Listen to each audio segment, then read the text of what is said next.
Nós aqui da Rádio PH pensamos e decidimos. Precisamos de um programa de 1 hora de duração e com muito, mas muito papo furado. E adivinha? Nós conseguimos!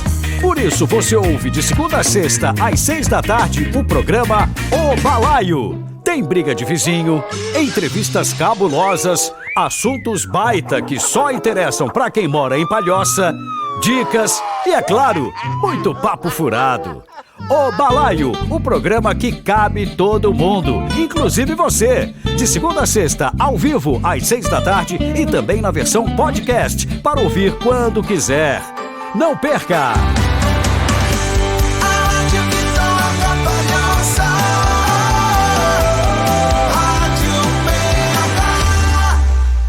Ouça o programa O Balaio no nosso site, phradio.com.br, no Face e no Insta, PH Rádio Oficial, ou baixe nosso aplicativo para Android e iPhone. Chique, né? Você não é um homem de ferro, mas vive inventando, construindo e precisa de tubos, chapas, perfis e telhas térmicas? Pois na Marcelo Metal você acha máquinas, ferramentas, parafusos e uma linha completa de acessórios para a sua serralheria. Marcelo Metal, distribuidor de ferro e aço para toda a região da Grande Florianópolis. Marcelo Metal, 30 anos de experiência no mercado do aço. BR-282 Palhoça. Fone WhatsApp 988667076. Sabe aquele artista bom pra caramba e que é daqui? Pois é, na PH a gente toca no Acústico PH. Toda sexta às 5 da tarde, os melhores artistas da cena local tocam exclusivamente pra você. Fala pra todo mundo. Nesta sexta às 5 da tarde tem o multi-instrumentista Chico Santos no Acústico PH. Bora curtir? Rádio PH.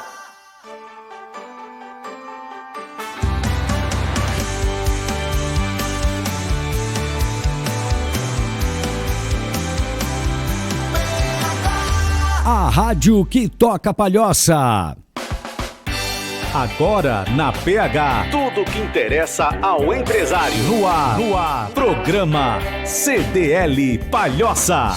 Muito bem, estamos começando mais uma edição do nosso programa CDL Palhoça, sempre ao vivo às terças e quintas-feiras, às 5 da tarde aqui na Rádio PH, com reprises durante a nossa programação.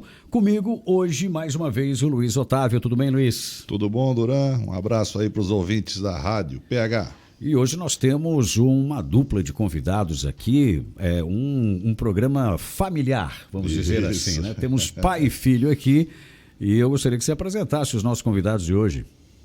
O senhor Josué da Silva Matos e o seu filho Adriano, vamos lá. Só para contextualizar, antes de nós entrarmos na conversa, para não fugir do padrão do nosso programa, né? Sim, sim. Vamos fazer aqui a identificação. Primeiro que hoje é dia de gratidão, é o dia de Reis também, né? Para quem é aqui da tradição da cidade, era o dia que a gente fazia as cantorias de terno de Reis, os dias que se desmontam os presépios. Hoje, por sinal, encontrei com meu amigo Pedro Passos, que já cantamos junto em terno de Reis, com o Cistilho na gaita e tal. Dia 8 é o dia do fotógrafo e temos de aniversário, né? No dia 6, 2 anos da 7 Mediclínica Médica Limitada, 2 anos da Tintas Irmãos Oliveira e no dia 8 teremos 18 anos da Cerâmica Foster Limitada. No dia 9, 2 anos da Sixt, Gestão de Marcas. E no dia 10, 2 anos do Ateliê da Mary. Pois bem, vamos agora então passar para a nossa entrevista aqui com os nossos convidados. O senhor Josué e o senhor Adriano, que são contabilistas, proprietários do escritório LJ Contabilidade, no bairro Ponte do Imaruim, né? São figuras já bastante conhecidas, mas eu vou pedir para que eles se apresentem, porque... para falar do que já fizeram e tudo mais, para a gente começar a nossa conversa. Boa tarde. Tudo bom, Duran? Tudo bom, Luiz? Tudo bem. Se eu for falar tudo que eu já fiz, o programa... Precisa de 2 programas. 2 programas. Ou mais. Então, assim, né, eu tenho o ramo de atividade já há muitos anos, né? 43 anos nós temos com a nossa empresa, da LJ Contabilidade. Eu digo 43 porque é a idade do Adriano. Então, assim que ele nasceu, eu já tinha o escritório. Então, eu marco sempre essas datas. Mas, além do escritório, eu já exerci diversas atividades no município, né? Vereador por 3 legislaturas, de 79 a 2000. Fui candidato a vice-prefeito com o Ronério, né? E perdemos uma eleição ganha por 205 votos, para falar bem a verdade. Fui secretário da Indústria e Comércio, também na gestão do Ronério. Mas na gestão do Paulo Vidal, eu fui, além de vereador, eu fui secretário da indústria, secretário de transporte, né? Transporte e serviço, e tivemos muitas outras atividades. Presidente do Conselho Comunitário da Ponte de Maruim, por um bom período, na qual a gente fez uma gestão inovadora, né? Quando eu fui presidente, o Conselho Comunitário era o 40º pior do Estado, e quando eu saí, deixei em terceiro e melhor no Estado. Isso reconhecido pela Secretaria Estadual da Educação da época, né? Nós fizemos realmente uma transformação muito grande na gestão. Fui presidente de diversos times de futebol, além do Cruzeiro da Ponte, fui do Liverpool, do Arelho da Formiga, fui vice-presidente da Liga Municipal de Futebol, junto com o falecido Danilo Malagoli, que o Luiz conheceu muito bem, né? Então, o senhor Danilo me convidou para fazer parte da Comissão Municipal de Futebol. Na realidade, o campeonato municipal começou naquela gestão, né? Na gestão do Danilo, e ele era muito entusiasta por futebol, né? E gostava muito, e formou uma equipe aí, e na qual depois nós fizemos a Comissão Municipal de Futebol, não a Liga, né? Mas a comissão, e elegemos o primeiro presidente, que foi o Edson José Paulo, e depois veio indo, e hoje tem aí os campeonatos municipais ainda. Mas foi nós que iniciamos lá. Na realidade, quem iniciou foi o falecido Danilo Malagoli. Que era árbitro de futebol, inclusive. É uma pessoa, uma figura, né? Era uma figuraça. Uma figura. Fui presidente da CDL por 4 anos também, né? Fui fundador da CDL já naquela ocasião. Eu e o Gelson Pedro Fortunato, que junto com a equipe aí, nós criamos, já também fizemos parte da criação do CDL. Aquele tempo foi bastante difícil, quando nós criamos a CDL, né? A gente teve um apoio muito grande naquela ocasião. Tinha as lojas Barateira, não sei se... Seu Miller. Sim. O senhor gordinho, bem vermelho. Muito boa gente, muito boa muito gente. Boa gente. Então, ele deu uma força muito grande na criação do CDL da Palhoça, na elaboração de estatuto, das formas, e deu as primeiras orientações para nós, né? E assim a gente criei a comissão municipal, também aqui a comissão municipal, já falei, né? Mas também criamos outras instituições aí no município da Palhoça. Fui presidente da Sociedade João Paulo II também por um bom período, ali junto com a Irmã Neves, né? Também da Ponte de Maruim. E eu acho que, em resumo, mais ou menos foi... E o Adriano? O Adriano também tem uma história interessante, assim, já de vida pública, de liderança. Desse homem que está aqui do lado, aqui, né? Mas... Olá, Duran, Luiz Otávio, a todos que estão ouvindo a Rádio PH. É uma grande alegria e satisfação estar aqui hoje, principalmente que eu já estive em vários momentos da minha vida com meu pai, mas confesso para vocês que hoje é a primeira vez que eu estou concedendo uma entrevista junto com meu pai. Então isso é um motivo de grande alegria e satisfação. E como ele falou, eu tenho 43 anos, dos quais 32 anos trabalhando na mesma empresa, né, na LJ Contabilidade, que é... Na época até que eu fui fazer a faculdade, o pai me convidou para que eu fizesse um curso de Direito, né? O meu irmão e minha irmã seguiram por esse caminho. Meu irmão é promotor e minha irmã é advogada, e eu resolvi seguir a área da contabilidade, que é uma profissão que eu muito me orgulho em exercer. Já exerci alguns cargos também, já representei a classe contábil aqui no município de Palhoça, por quase 10 anos como delegado do Conselho Regional de Contabilidade, representando os contabilistas aqui da nossa região. Na área empresarial também já estive como diretor institucional, vice-presidente da Associação Empresarial de Palhoça, né, que são entidades co-irmãs, do qual até fizemos alguns eventos em conjunto. Na época trouxemos, resgatamos a Stantish, aqui, que foi a primeira, foi feita pela CDL aqui em Palhoça, e por algumas oportunidades, acho que umas 6, 7 edições fizemos aqui na Praça da Palhoça, do qual tem sido um grande sucesso. Também já fui presidente do Lions Clube de Palhoça, uma entidade que procura atender as pessoas que necessitam. Nós fizemos um trabalho social aqui no município muito grande.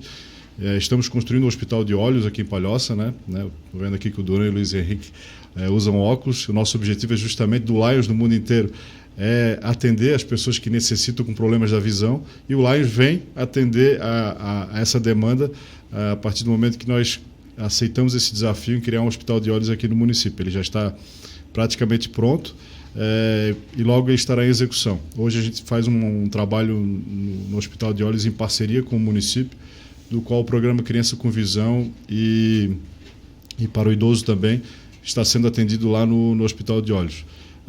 Também já fazia parte do Conselho Comunitário da Ponte de Maruim, na gestão que meu pai era presidente. Depois que ele deixou a presidência, assumi a presidência por 2 mandatos. Continuo na entidade como voluntário, auxiliando a nossa comunidade. E na área do município aqui, na gestão municipal, né, fui candidato a vereador por 3 oportunidades. Já fui vereador também, suplente, mas assumi como vereador. Atualmente estou na Secretaria de Desenvolvimento Econômico, como secretário adjunto, mas também já assumi o cargo de secretário de Assistência Social e também como secretário de Turismo aqui do município. Em resumo, basicamente, um pouco do currículo das atividades que a gente já exerceu no nosso município. Muito bem. Feitas as apresentações, né, que eu acho que até assim são relativamente desnecessárias, porque vocês são figurinhas bastante conhecidas no município, não há quem não conheça. Mas a gente gostaria de ouvir também um pouquinho da história da LJ Contabilidade, né? Então, que vocês falassem um pouquinho como é que foi a ideia de montar, principalmente o Josué, que foi o fundador da empresa, como é que foi a ideia de montar, como é que era empreender naquela época, quais as dificuldades, né? Como é que a coisa cresceu. Depois o Adriano pode fazer uma complementação, que ele entrou depois já com a empresa, né, fundada. Né? Como é que foi essa história? É bom a gente resgatar, porque o programa aqui, né, esse módulo que nós estamos fazendo dentro do programa CDL, ele chama-se Portas Abertas. A ideia é da CDL trazer convidados que possam falar dos seus estabelecimentos, mas que esses convidados também possam se apresentar para, né, os seus clientes e amigos, dizendo um pouquinho mais, né, quem são, como fazem, como trabalham, para conhecer um pouquinho da história, porque isso às vezes pode inspirar até novos empreendimentos e tudo mais. Fala aí, Josué, como é que foi lá o início da empreitada? O início foi uma atitude bem corajosa, né, que eu digo assim, né, sempre digo, a gente tem que ter otimismo e ter como é que eu disse, insistir numa ideia, né? E foi o que eu fiz. Eu, na época, quando o seu João Pereira, ele tinha um escritório de contabilidade ali na Ponte de Maruim, não sei se o Luiz conheceu, mas que é da Palhoça, e conheceu a família Pereira. E o seu João Pereira era um senhor de idade já na época, né? Ele trabalhava na Assembleia e tinha um escritório ali na Ponte de Maruim. Por coincidência, tinha a imobiliária Palhoça, e o Saul, que era meu irmão, que era um dos donos da imobiliária Palhoça, e eu trabalhava com eles aqui na época, e fazia técnico de contabilidade aqui do Colégio Ivo Silveira. E ele abriu um escritório na Ponte de Maruim, uma filial da imobiliária Palhoça. E eu comecei a conversar muito com o seu João Pereira, como eu fazia contabilidade, e o seu João Pereira começou a ter uma amizade comigo e tal, como se, sei lá, eu acho que foi meio Te apadrinhou. Com a minha cara ali, naquele momento. E eu disse, seu João, eu faço contabilidade. Mas ele tinha 5, 6 empresas naquela ocasião, né? Empresas que ele fazia ali. Aí um dia ele disse, José, queres comprar meu escritório? Eu disse, eu quero, eu não tenho dinheiro. Aí ele disse, não, ele me deu o preço, disse, paga como é que tu pode, né?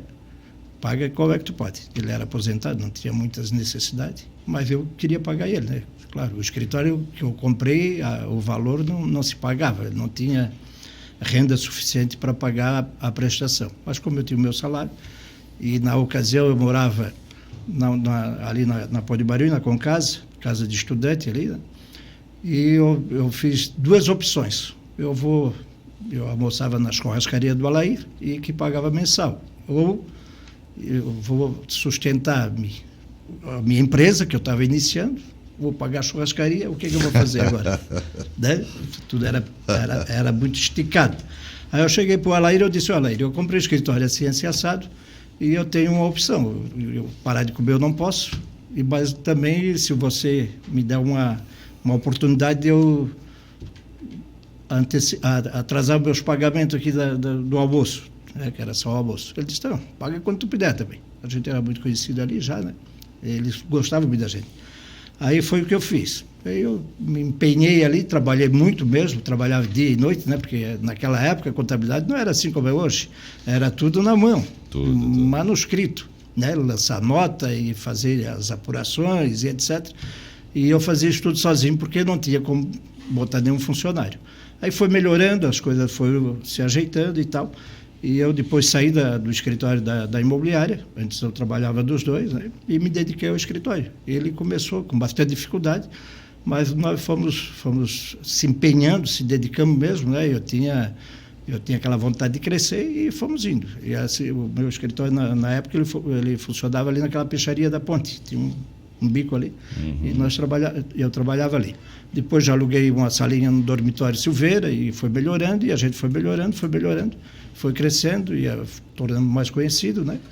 E se dedicamos muito a isso. O Pires, que era contador, me deu a mão também, ele me ajudou muito mesmo. O Pires, muitas vezes, você ia daqui a lá no escritório assinar documento, porque eu ainda não tinha o registro no CRC, e me ajudou muito. O Pires já faleceu, mas eu sempre tive essa consideração e gratidão pelo que ele me ajudou. E a gente foi indo. E, graças a Deus, hoje nós temos uma empresa consolidada, né? Aí veio melhorando e a gente sempre investindo, né? Depois passou do manuscrito e veio para a questão de informática.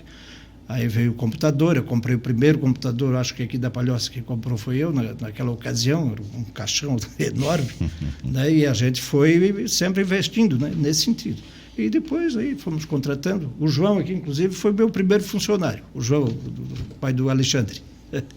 Trabalhou comigo. E ele fala que é o único emprego que ele teve. Daí ele ficou meio assustado, mas o João ele tinha um defeito, porque ele já escrevia poesia, né? Se concentrava mais nos poesia contos do que na contabilidade. Fazia uma contabilidade poética. Aí eu disse, João, mas assim não dá, né? Tu quer mas o fisco não quer saber da contabilidade poética.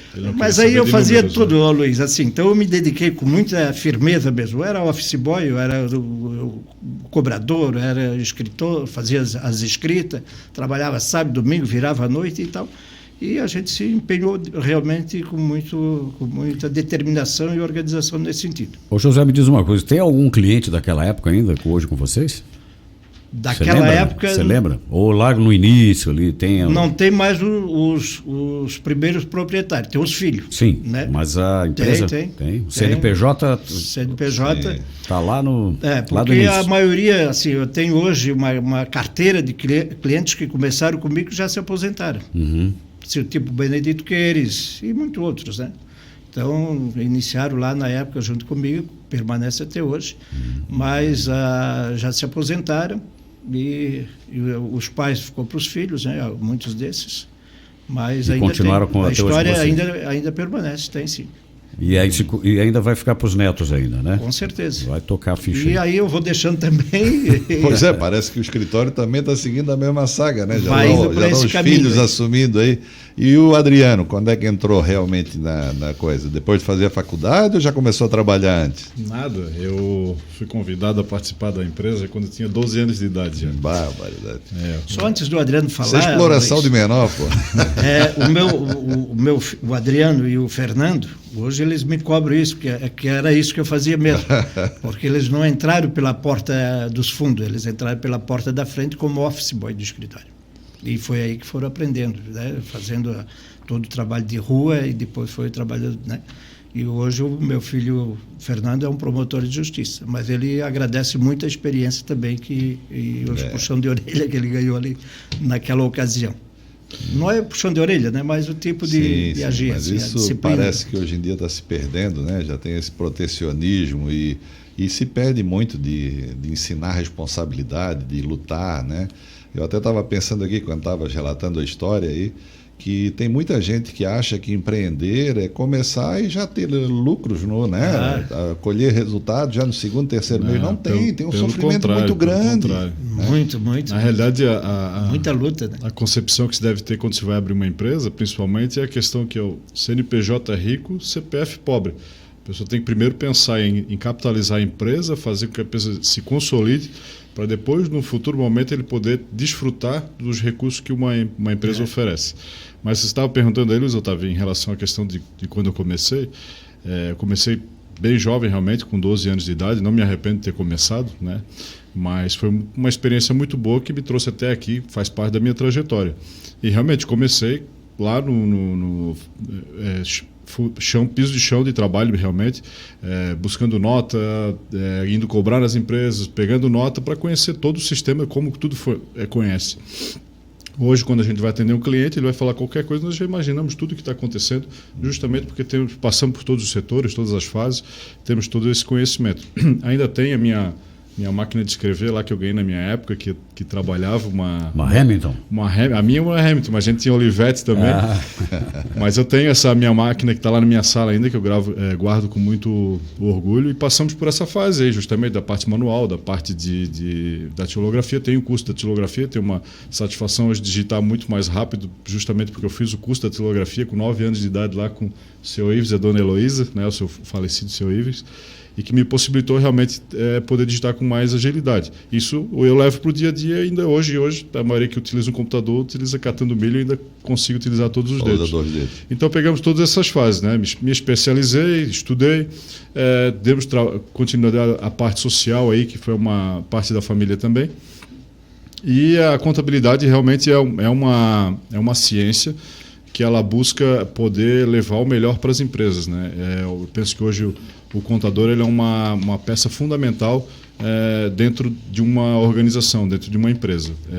Para ter uma ideia, muitas vezes a gente fica sabendo muitos assuntos que são relacionados aos nossos clientes, muito mesmo até antes das famílias, assim, tem questão de tomada de decisões, a questão de planejamento tributário, a questão de organização.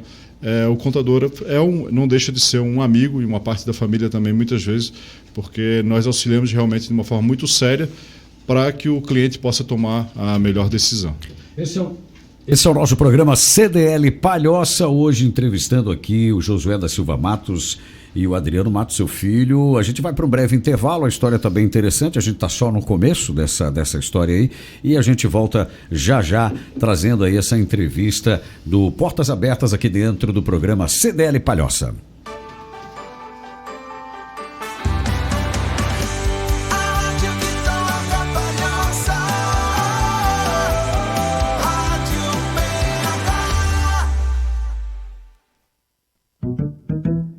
A Rádio PH, a rádio que toca Palhoça, criou um programa que cabe todo mundo. O Balaio, o programa mais baita do rádio, que rola de segunda a sexta em áudio e vídeo. Chique isso, não? O Balaio, conversa ao pé do ouvido com uma pitada de papo furado. Que horas? Fim de tarde, às 6, sem contar o podcast, que você pode ouvir a qualquer hora e em qualquer lugar. Afinal, o Balaio é nosso, palhocense, e é um programa exclusivo aqui, da Rádio PH, a rádio que toca Palhoça.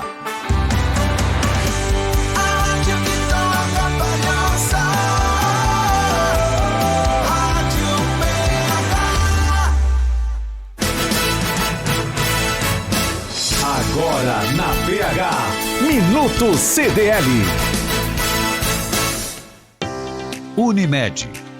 Há mais de 10 anos, a CDL de Palhoça firmou uma parceria com a Unimed Grande Florianópolis. O objetivo da parceria era ofertar às empresas associadas um plano de saúde empresarial, com facilidade na contratação e na resolução das demandas, com todo o suporte sendo realizado dentro da CDL de Palhoça. Os anos se passaram e a parceria deu tão certo que atualmente a CDL de Palhoça é a única parceira direta da Unimed Florianópolis no continente. Algumas mudanças ocorreram nesses anos de parceria, mas uma coisa é certa, a qualidade no atendimento é marca registrada dessa parceria. São mais de 10 tipos de planos para empresas não individuais, com certeza a melhor opção e, claro, o melhor atendimento. Quer saber mais? Confira o site cdlpalhoça.org.br na aba de Serviços, Plano de Saúde ou ligue para 3242-1900. Você ouviu Minuto CDL.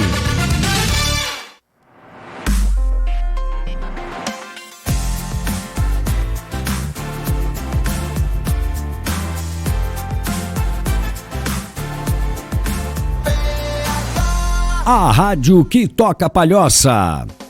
Programa CDL Palhoça. Estamos de volta com o nosso programa CDL Palhoça, hoje de portas abertas para a LJ Contabilidade, essa empresa tradicionalíssima aqui de Palhoça. E nós estamos recebendo hoje o Josué e o seu filho Adriano, né, que são sócios na empresa aí. No bloco anterior, o Adriano comentou sobre essa questão de CNPJ rico, CPF pobre. Tá aí o furo do negócio quando as empresas morrem cedo, elas começam e logo em seguida acabam falindo, quebrando, é isso aí? As pessoas confundem, não? Eu acredito que sim, e isso depende muito da questão de educação do nosso país, né? Uhum. A CDL faz um trabalho muito importante de questão de capacitação, assim como a Associação Empresarial, mas o que falta muitas vezes para quem quer empreender é justamente buscar o conhecimento, né? Primeiro ele vai abrir a empresa, alugar a sala, e depois ele vai querer buscar o CNPJ, vai querer regularizar e fazer os trâmites na prefeitura, sendo que ele deveria buscar primeiro o conhecimento, né, buscar uma informação do profissional da área, para depois ele poder realmente saber se aquilo é uma atividade, se tem, não é só uma ideia, se essa ideia realmente é viável.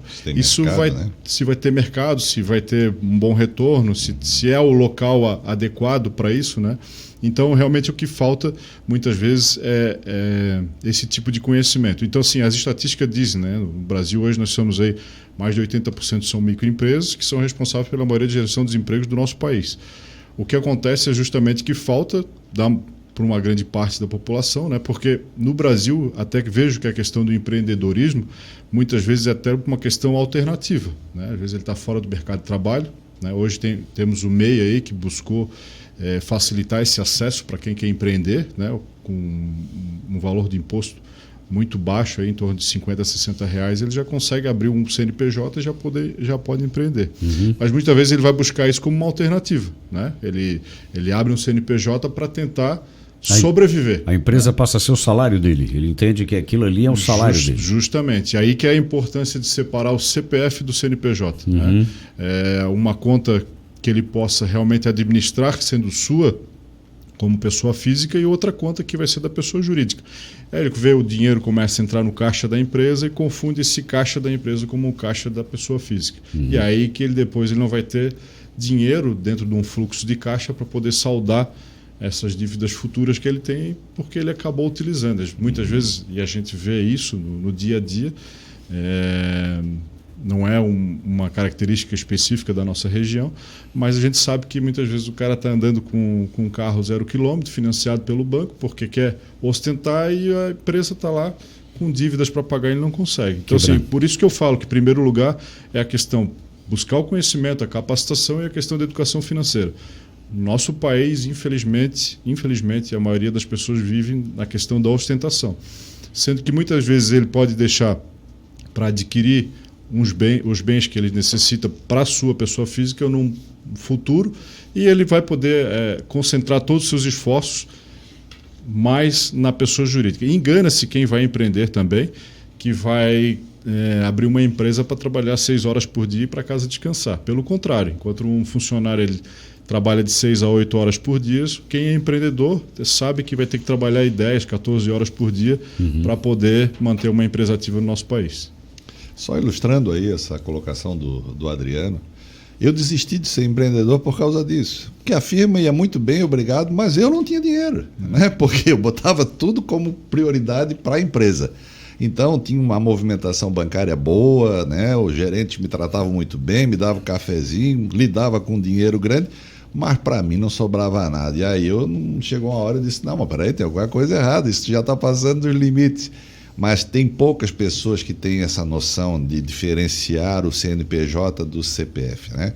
Eu sempre brinco aqui que muitos dos nossos lojistas, eles acham que eles trabalham a contabilidade, o bolso esquerdo é débito e o bolso direito é crédito. E família e empresa é tudo uma coisa só.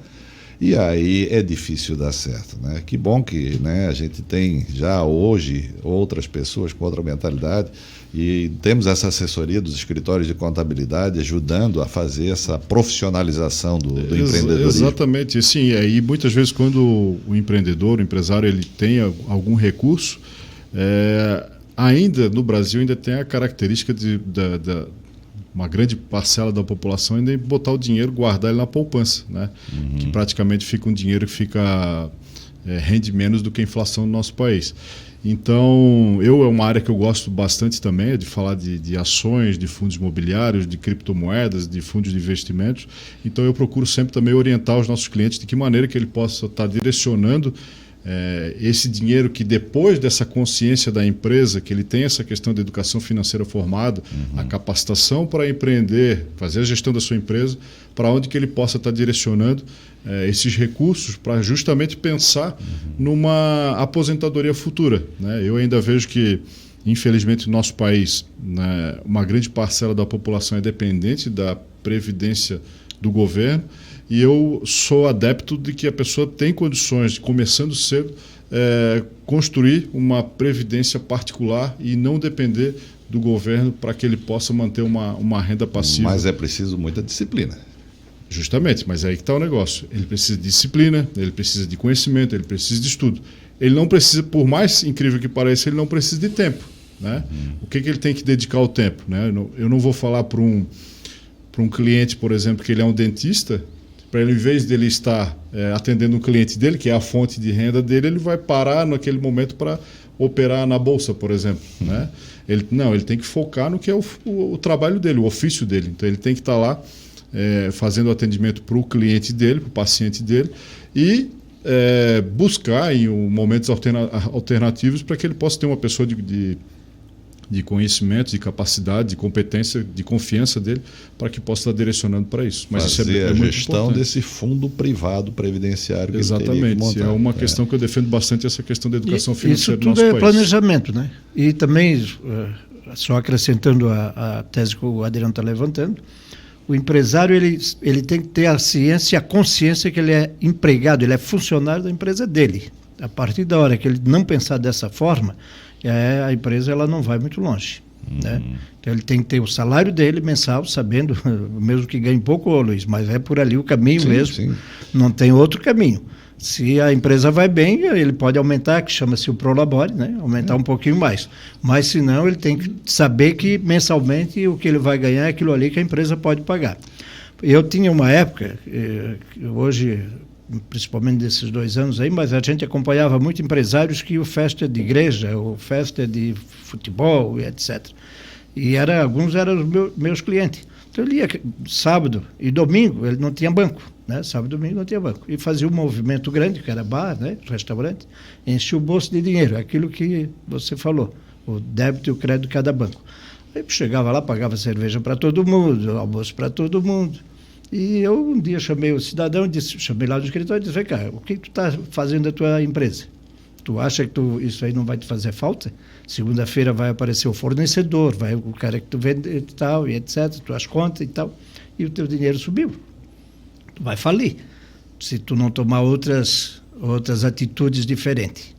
Deixa o teu dinheiro tudo em casa e leva só o que tu pode gastar. E a pessoa me olhou muito sério, né? O empresário olhou muito sério, disse: tu estás falando a verdade? Eu disse: não, eu estou falando a verdade, não. Eu estou te orientando para ti não fechar a tua empresa assim, num curto espaço de tempo. E ele aceitou a minha orientação, né? E de um determinado tempo me chamou e disse: José, graças a ti eu hoje ainda estou com meus negócios funcionando, porque realmente falei, não tinha jeito, né? Se tu tira tudo que ganha aí. Mas, Luiz, eu só queria fazer uma correçãozinha também ainda na organização, ali no início da minha empresa, logo aí nos 10, 12 anos para frente, eu também tinha uma funcionária que era a Lídia, e eu quero fazer justiça aqui para dizer que... E depois a Lídia, como era uma funcionária que é muito dedicada, eu coloquei ela como sócia. né? Então, também me ajudou muito nessa questão aí da formação da empresa e tal. E depois, num determinado tempo, ela veio a falecer de um câncer do seio, né? Então, eu quero também deixar isso registrado em consideração, porque isso a gente tem que ter a gratidão por quem sempre esteve junto aí. Mas eu queria só pegar um gancho aqui nisso que o Fabiano falou, e agora diante da tua fala também. Parece que nem todos nós temos, né, tradição de família de empreendedorismo ou tivemos formação para isso. Então é muito importante buscar essa capacitação e poder fazer essa gestão profissional, porque eu sempre brinco assim, o emprego, como a gente conhece, ele é um fenômeno típico do século XX. Ele não havia no século XIX e ele não vai haver mais no século XXI. Então as pessoas vão ter que buscar outras formas de sobreviver, e isso passa pelo empreendedorismo, seja de que natureza for, mas isso tem que ser feito com qualificação. Sim, não pode ser feito, sabe, na cara e na coragem. O amadorismo acabou. Acabou, não tem lugar para isso. Mais, né? Mesmo que seja uma microempresa, uma MEI, como o Adriano falou, isso tem que ser feito de maneira profissional, tem que buscar conhecimento e fazer, senão a chance de dar certo é muito pequena. Antigamente o sonho era, se eu não me engano, eu não cheguei a pegar essa época, mas o sonho era que a mulher casasse com um homem que passasse no concurso do Banco do Brasil, né? Mas para ver como os tempos mudam, né? E hoje com o advento da internet, facilitou bastante, né? Eu estava falando aqui de questão de empreendedores aí que buscam um espaço físico, mas hoje não tem mais, nós não temos mais fronteiras, né? Preciso do conhecimento, sim, mas hoje com uma pessoa com capital pequeno, buscando conhecimento e com a capacitação da internet, ele não tem mais fronteiras, né? Seja ele para vender um produto, para ele ser o próprio produto. Hoje aí nós temos aí vários exemplos aí de pessoas que são que divulga a própria imagem, né, perante a internet, mas hoje não tem mais fronteira, abriu para todo mundo. Tem algumas coisas interessantes, né, Adriano? Assim, por exemplo, existe uma ideia de que empreender é um ato único. O cara simplesmente monta a empresa e acabou a tarefa de empreender. E parece que dentro do que estás colocando aí, a coisa não é bem assim. Ele tem que empreender para sempre. Ele tem que estar inovando, ele tem que se adaptar. Por exemplo, eu perguntaria para vocês, na época da pandemia, né, vocês obviamente tiveram que se reinventar, tiveram que buscar novos processos, porque a pandemia impôs uma nova realidade para todo o empresariado. Com certeza. Então tem que empreender novamente, né? Uma nova concorrência, uma nova técnica. Quando o Josué contou aqui que trabalhava de forma manual, veio a automação do negócio. É empreender, tivesse que fazer gastos, comprar um computador que na época era caríssimo. Poucos poderiam ter aquilo, mas é empreender. Então a tarefa de empreender, quem busca ser empreendedor, não para nunca, né? Então, não para nunca e não tem limite, né? Hoje, você falou, o empresário, ele necessariamente ele tem que estar atualizado, e eles têm que estar dentro da informática, porque não existe mais a canetinha, isso praticamente já subiu. E se ele não se atualizar diariamente e não tiver, principalmente o empresário hoje, que ele não tiver uma equipe por trás, que hoje são os contadores, o advogado, orientando, dificilmente ele se sai dessa, porque o governo ele impõe muita coisa. Tanto o governo federal quanto o governo estadual, municipal, né, está atualizando sempre. Hoje, se nós não tivéssemos um sistema que nós auxiliasse, né, toda a equipe que nós temos, em todas as áreas, trabalhista, fiscal, contábil, né, no próprio gerenciamento financeiro, não demos conta, não tem condições. Então, tu é obrigado a investir no ser humano, mas também na modernização. Se não fizer isso, não vai ter êxito na frente. Porque o empresário não basta ir ali todo dia dar uma ordem, ele tem que saber se as coisas realmente estão funcionando adequado. E para isso ele tem que investir, né? Muito bem. Qual é a maior reclamação que o cliente chega para vocês aí? O que o cliente mais reclama quando chega para falar com... Qual é a principal dor do cliente? Bom, se a gente fosse falar, o principal que dói é o que dói no bolso, né? Muitas vezes o pessoal chega lá e vê assim, eu preciso de socorro, o que vocês me indicam, né? Como é que eu saio dessa? Essa pergunta é muito importante, por quê? Muitas vezes acontece justamente o que eu falava lá no início. o empresário ele toma as decisões por iniciativa própria e quando acontece uma dor é que ele vai nos procurar, né? Para a gente tentar solucionar o problema que ele não anteriormente ele buscou uma solução. Então acontece muitas vezes isso. Por exemplo, vender um imóvel, né? Hoje existe uma série de leis que a pessoa pode se enquadrar em que ele pode ter um benefício, né? Se ele vai fazer uma permuta, se ele vai vender um imóvel no prazo de 180 dias, se ele vai vender um fiscal, imóvel, no caso. Benefícios fiscais, Tá. um prazo um valor de até R$440 mil, por exemplo, e aí ele chega depois, fez a venda em 2020, por exemplo, ele vai chegar lá, ou agora em 2022 e vai apresentar que foi feito essa venda. Então, depois do fato gerador, depois dos benefícios que poderiam ter sido aplicados. E isso acontece justamente por essa questão que eu falava, de não buscar o profissional, eu nem falo só o profissional contábil, é o advogado, de outras áreas também, que ele tem que buscar o conhecimento no momento específico que ele precisa. Ele vai deixar para fazer isso depois e muitas vezes não é resolvido. E logicamente, a maioria do empresário, que ele mais reclama, e justamente nós vivemos num país que por mais livre que ele seja, mas nós somos um país que nós temos muitas leis, né? E o que dói mais no bolso justamente do nosso país é a injustiça fiscal, né? Muitos pagam uma alta carga tributária, né? Que hoje aí, mais de 40% do nosso PIB é composto dos nossos impostos, se não estiver perto dos 50%, e a gente não vê o retorno, né? Ele paga o imposto, mas tem que ter o filho no colégio particular. Paga o imposto, mas tem que ter um plano de saúde. Paga o imposto, mas tem que ter o seguro do carro. Paga o imposto, mas não tem acesso a um hospital quando necessita. Essa é a maior reclamação dos empresários do nosso país. Não, isso é fato. É pagar o imposto e não ter o retorno. Porque em países desenvolvidos, como os países nórdicos, os Estados Unidos, se paga uma taxa de tributação muitas vezes mais alta do que a nossa, mas ele tem acesso a todos os serviços e uma garantia que ele vai poder andar na rua. Só ilustrando isso aí, o meu filho uma vez encontrou uma família sueca no aeroporto e aí estava ali esperando o voo, coisa e tal, cruzando, e perguntou, né, como é que era. Ele estava curioso para saber como é que era lá na Suécia e tal. Aí ele disse, mas a carga tributária lá é muito ruim, é muito alta. Todo mundo fala que é bom morar na Suécia, mas é muito caro, a gente paga caro para ter lá. Aí ele perguntou, sim, mas quanto é que é? Aí ele disse, não, nós pagamos 35% de carga tributária. Aí ele disse, sim, mas vocês têm educação? Tem, a gente tem uma educação boa. Vocês têm saúde? Tem. Isso lá é tudo de primeira. Ele disse, pior é nós, que pagamos mais de 40 e não temos nada. Aí o sueco quase aloprou. Ele disse, não é possível, não é verdade que vocês pagam mais do que nós e não têm os serviços. O problema é não ter, porque se o cara paga e ainda tem, né? O problema no Brasil em relação à questão da tributação, que é uma tributação por dentro. Quando você compra uma mercadoria que vai no supermercado, quando você está comprando a mercadoria, você não enxerga quanto que está pagando de imposto. Aí você não sabe quanto está pagando.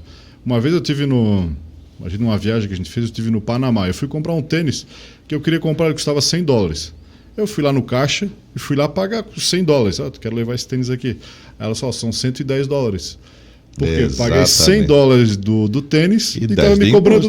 Mas não é 100, não, é 110, porque 10% é o imposto. Então eu já sabia que eu estava pagando 10% de imposto. Aqui no Brasil você paga a mercadoria, está embutido e não sabe quantos por cento. E se tu fizeres aquela proposta de brasileira, escuta, mas não dá de aliviar esses 10, ela chama a polícia e te prende, porque ela nem consegue entender nem cogita a possibilidade uma coisa dessa. De sonegar o imposto. Exatamente. Porque uma coisa é a mercadoria, a outra coisa é a obrigação governamental. Exatamente. E isso não se discute. Né? E se o Brasil funcionasse dessa maneira, talvez até funcionasse melhor, porque haveria mais transparência para as pessoas saberem efetivamente quanto que está pagando. Por exemplo, um carro agora subiu aí mais de 50% aí durante a crise, aí, por falta de componentes e tal. Só que quando a pessoa vai comprar um carro, ela não sabe quanto está pagando imposto, mas mais de 50% do valor do veículo é imposto. Que coisa, né? Então, se tirasse o imposto, quanto que não ficaria o valor do veículo? Vai ser para a gasolina, né? Tu paga o imposto sobre imposto, que é bitributação, né, nesse sentido. Bom, vem aí o imposto de renda, o leão está sempre, né? E esse ano o governo ele vai dar mais um prazo para o imposto de renda, tanto para a empresa quanto para a pessoa física, como é que é? Na declaração de 2020, houve uma prorrogação do prazo por conta da pandemia. Na declaração do ano passado, o prazo foi prorrogado até 31 de maio, geralmente inicia em março e vai até abril. Eu acredito que talvez esse ano, com a questão da normalização, aí, entre aspas, né, vamos dizer, mas talvez o governo mantenha o prazo até o dia 30 de abril. Né? Mas assim, o que depende mais é muitas vezes da questão da burocracia, né, que por isso que eu digo, viramos um país livre, mas um país muito burocrático.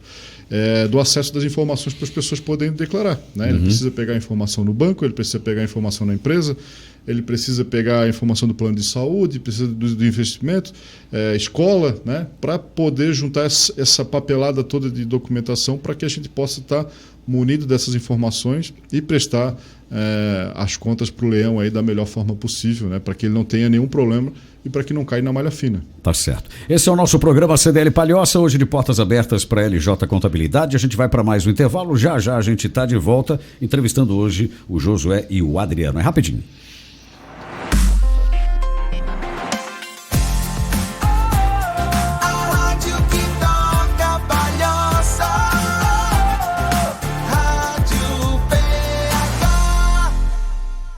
Agora não tem mais jeito. Agora, só se for dance. O melhor das pistas mundiais nos anos 80, 90 e 2000. Você ouve aqui na Rádio PH.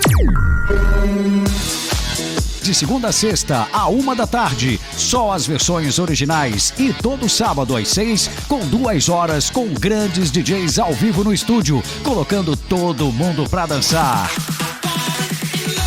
Só se for dance. De segunda a sábado, aqui na PH. Só se for dance. Só se for aqui. Mais um programa com carimbo O podcast é a mídia que mais cresceu no último ano. São milhões de downloads e audições todos os dias. Um canal de comunicação em áudio e vídeo ao alcance da sua mão. Se você é especialista em um assunto, influencer digital, ou tem uma empresa e gostaria de divulgá-la através dessa ferramenta poderosa, entre em contato com a DNA Digital no 48-2012-8336. Temos um estúdio multimídia preparado para a gravação e edição do seu podcast. Entre em contato 48-2012-8336. Podcast é com a gente. DNA Digital, mídia em áudio.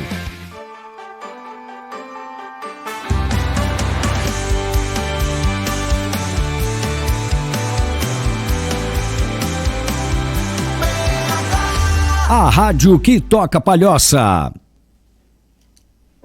Você está ouvindo programa CDL Palhoça. Muito bem, de volta aqui com o programa CDL Palhoça. Lembrando sempre que o programa, as edições ao vivo acontecem às terças e quintas às 5 da tarde aqui na Rádio PH, com reprises durante a nossa programação. E você pode conferir o programa também no canal no YouTube aqui da Rádio PH e também da CDL de Palhoça. Hoje entrevistando o Josué e o Adriano, de portas abertas aí para a LJ Contabilidade. E a pergunta que não quer calar é a seguinte: qual a importância nos dias de hoje de um escritório de contabilidade? Se faz alguma coisa sem um escritório de contabilidade a nível empresarial? Olha, Duran, é difícil hoje um empresário que vai constituir a sua empresa que não precise de um profissional contábil. É muito difícil. Mesmo que está tudo meio que amarrado, né? Digamos, o responsável perante a Receita Estadual, Receita Federal, Junta Comercial é o contador. Então, sem o CRC, tu não consegue abrir um negócio. Tu é obrigado a ter o profissional, necessariamente, né? Agora, estou abrindo uma filial em São Paulo e aí a Junta Comercial de São Paulo exigiu que a gente abrisse, né, uma filial, uma inscrição do CRC lá em São Paulo. Então, quer dizer, tu é obrigado, o contador tem que andar junto. Isso é novidade em primeira mão aqui no programa? Essa filial que vocês estão abrindo lá? Vocês estão abrindo uma filial em São Paulo. Não nossa, de um cliente. Ah, sim. Não é nossa, não. Não estou abrindo em São Paulo. Vamos Nem quero saber isso aí. Vamos ficar por aqui mesmo? Não, isso aí nem no pensamento. Então, assim, o profissional contábil, hoje, ele está muito interligado com os órgãos do governo, né? Eu sempre digo assim, se um escritório de contabilidade fechar por 2 dias no Brasil, todos os escritórios, o governo fecha. Fale. Por quê? Quem emite todas as informações para os governos, tanto federal, estadual, municipal, é os escritórios de contabilidade. Sem isso, o governo não funciona. Nem as informações de todos os cadastros que o governo precisa, são nós quem fornecemos. Mas eu até disse esses dias aí, numa reunião que nós estávamos, o governo deveria remunerar os contadores. Como empregados. Dar uma gratificação pelos serviços prestados, porque realmente, se o escritório de contabilidade hoje, ou o contador, né, não informar, além de a empresa receber uma notificação que não é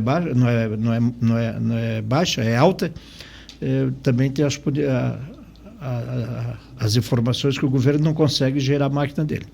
Mas assim, se fala muito por exemplo, toda essa automação, processo de informatização das empresas e tudo mais, não vai substituir o papel do contador. O que vocês teriam a dizer sobre isso? Sim, Luca Pacioli criou o método das partidas dobradas em 1700 e poucos lá no... O padre Luca Pacioli. De direito é o débito. E desde lá até hoje a contabilidade, basicamente em relação à questão do método das partidas dobradas, não mudou. Eu acredito que a contabilidade ainda vai perdurar por muito tempo e o contador tem sido cada vez mais fundamental para a vida das empresas, né? Por quê? Porque a contabilidade sempre existiu e sempre vai existir. O que vai acontecer, talvez no futuro, é a presença muito mais importante ainda do contador nas tomadas de decisões, seja ele para analisar um balanço, para analisar as informações, um planejamento tributário, né? O nosso país hoje ele tem um monte de brechas, né? Dentro de uma elisão fiscal que há a possibilidade da empresa pagar menos impostos. Então, o papel do contador é fundamental para isso. E existe uma série de regras que tem que ser cumprida. Todo dia a legislação muda. Isso é fato, né? Nós, contadores, temos que estar sempre diariamente acompanhando a legislação, né? Se é uma atividade que tem que acompanhar a legislação diariamente, é a da área contábil. Então, é necessário que o contador ele esteja sempre presente, sempre atualizado. Então, eu acredito que isso não vai mudar tão cedo, né? Existe sim a questão da automação, a questão da inovação, a questão da informatização. Isso vai facilitar o trabalho do contador, mas ele não vai deixar eliminar do que o trabalho do contador existe. Parece, né, Adriano, que hoje a gente já verifica assim, um trabalho dos escritórios de contabilidade muito maior do que a escrituração contábil fiscal. Parece que eles já desempenham um papel de consultores, de conselheiros, de confiança.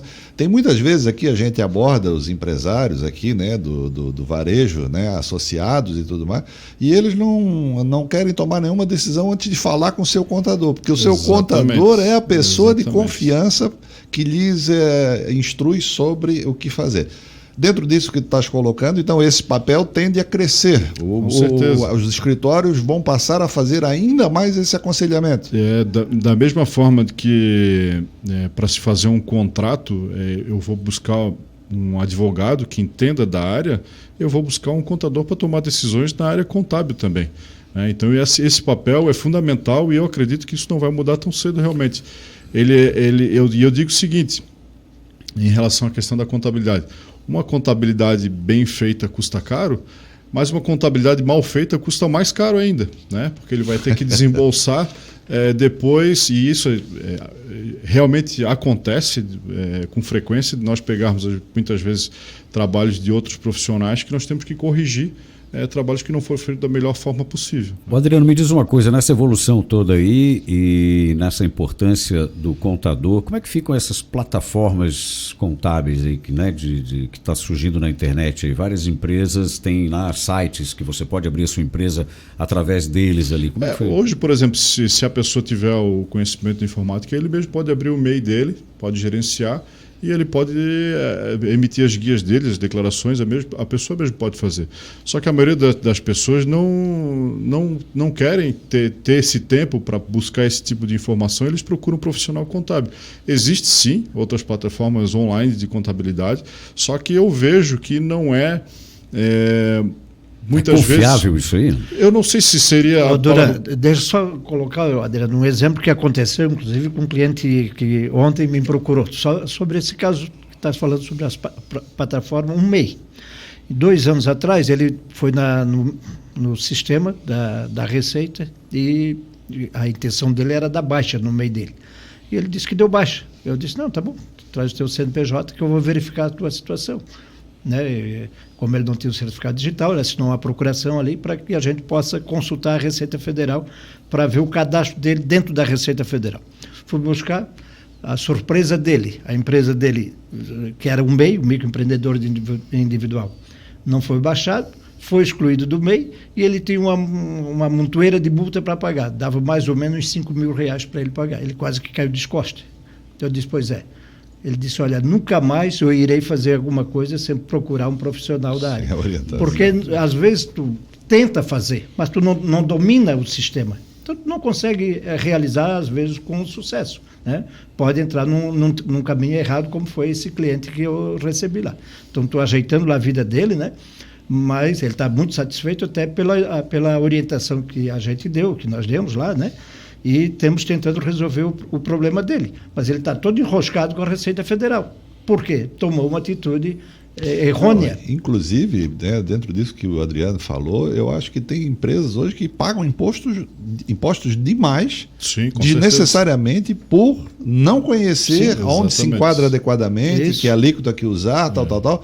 Quer dizer, paga caro e paga mal. O fato de existir empresas online de contabilidade também não quer dizer que nós não atendamos online, né? Hoje nós temos vários clientes que nós atendemos que nós não conhecemos a pessoa em si, mas nós temos um escritório que existe um espaço físico que a pessoa sabe onde é que ela pode ir, e existe a questão da pessoalidade, ele vai saber, ele vai estar falando com uma pessoa. Por mais que o advento da internet nos possibilite, que muitas vezes a gente não quer falar com alguém do banco, a gente quer resolver tudo online rapidamente, não quer ter o contato, mas a questão pessoal, de a pessoa poder conversar com alguém que ela saiba que é de confiança e com quem ela pode contar, que ela tem o telefone, que ela tem o contato, isso é fundamental, né? Então nós atendemos aqui a empresa aqui de outros municípios e de outros estados, mas a pessoa quando liga para a nossa empresa, ele sabe com quem está falando, não vai falar com um funcionário que muitas vezes não vai resolver o problema dele.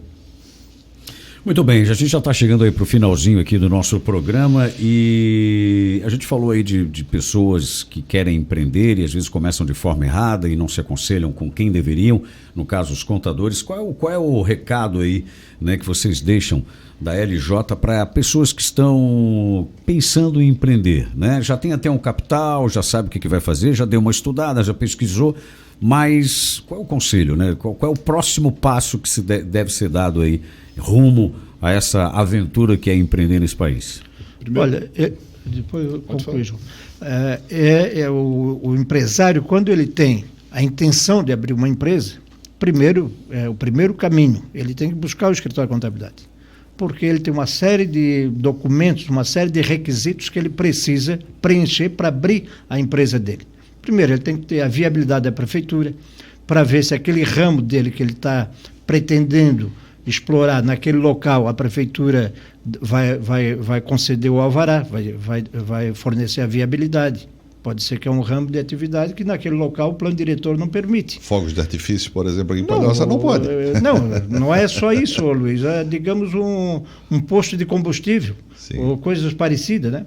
Um restaurante, que às vezes tu vai botar numa área residencial, que o plano diretor proíbe, e aí ele fez todo o investimento, alugou, pagou e tal, e agora? Não consegue legalizar. E aí a prefeitura vai negar e ele botou tudo isso fora, todo esse planejamento que ele fez sem um aconselhamento fora. Então ele tem uma série de outros requisitos que ele precisa ter, né?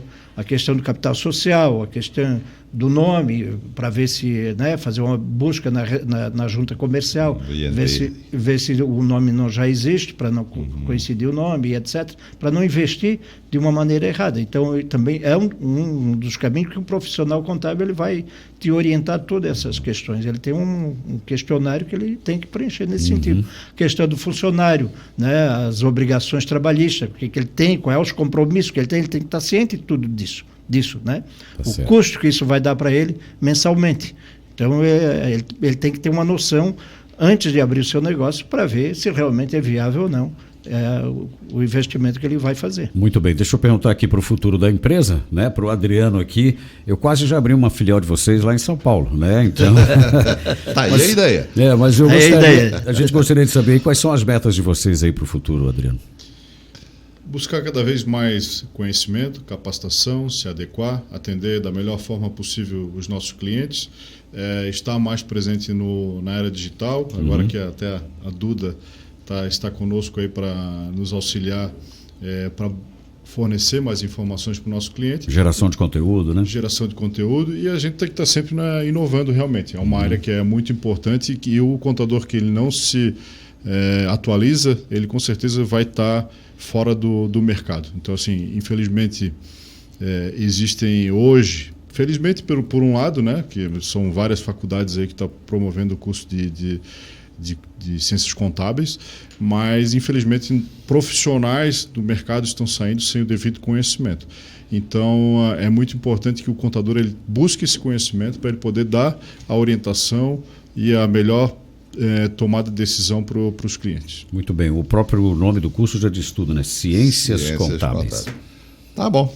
Acho que era isso. Chegamos ao final, então, do nosso Portas Abertas aqui, mais um programa especial da CDL Palhoça, hoje entrevistando aqui o Josué e o Adriano, né, primeira e segunda geração da LJ Contabilidade. Senhores, obrigado aí pelo tempo, né?